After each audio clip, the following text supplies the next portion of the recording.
রমজানে ক্রেতাদের স্বস্তি দিতে ট্রাক সেলে ন্যায্য মূল্যে পণ্য বিক্রি করছে দেশের অন্যতম বৃহৎ ভোগ্যপণ্য বাজারজাতকারী শিল্প গোষ্ঠী সিটি গ্রুপ। বিস্তারিত জানাতে রাজধানীর সেগুনবাগিচা থেকে যুক্ত হচ্ছেন রিপোর্টার ফরহাদুর রহমান। সরাসরি যাচ্ছি তার কাছে।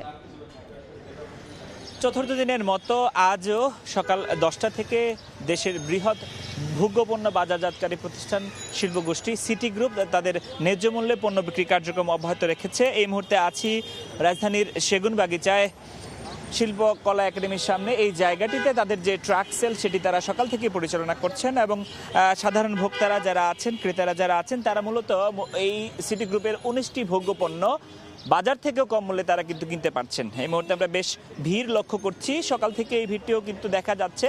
যারা আসলে একটু কম দামে এখানে নিতে আসছেন তারা যেটি বলছেন যে এই সিটি গ্রুপের এই উদ্যোগ বিভিন্ন শ্রেণী পেশার মানুষের জন্য বেশ ভালো রকম প্রভাব ফেলেছে, কেননা বাজারে এর থেকে কম দামে কিন্তু আর কেউ পাচ্ছে না, বরং এখানে আরও বেশি কম দামে তারা পাচ্ছেন। আমরা যেটি দেখতে পাচ্ছি সয়াবিন তেল এবং গরুর দুধ, লবণ, চিনি গুঁড়া, চাল, টি ব্যাগ সহ নানা ধরনের পণ্য, অর্থাৎ 19টি পণ্যের যে কথাটি বলছিলাম সেই সব পণ্য তারা এখানে বিক্রি করছেন।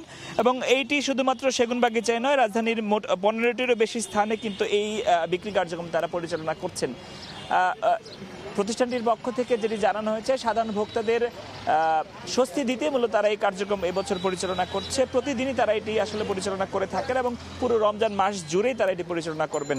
যারা কিনতে আসছেন তারাও বলছেন যে এই ধরনের উদ্যোগ আসলে ভূয়সী প্রশংসার দাবিদার, কেননা বাজার যখন নানা ব্যবসায়ীদের সিন্ডিকেটে কিংবা অসাধু ব্যবসায়ীদের খপ্পরে পড়ে নিত্যপণ্যের দাম যখন একটু বেশি দামে অনেক সময় কিনতে হচ্ছে, সেই জায়গায় এই যে কার্যক্রম কিন্তু প্রশংসারই দাবিদার। তো আমরা যেটি দেখছিলাম সকাল থেকেই কার্যক্রম চলছে এবং এটি সারা দিনই চলে বিকাল 4টা পর্যন্ত। রাজধানীর বিভিন্ন জায়গা থেকে আসলে সাধারণ ভোক্তারা সিটি গ্রুপের এই ন্যায্য মূল্যে পণ্য কিনতে পারছেন। তো সেগুনবাগিচা থেকে এই ছিল আমার কাছে সবশেষ খবর। সরাসরি যুক্ত ছিলাম সেগুনবাগিচা থেকে।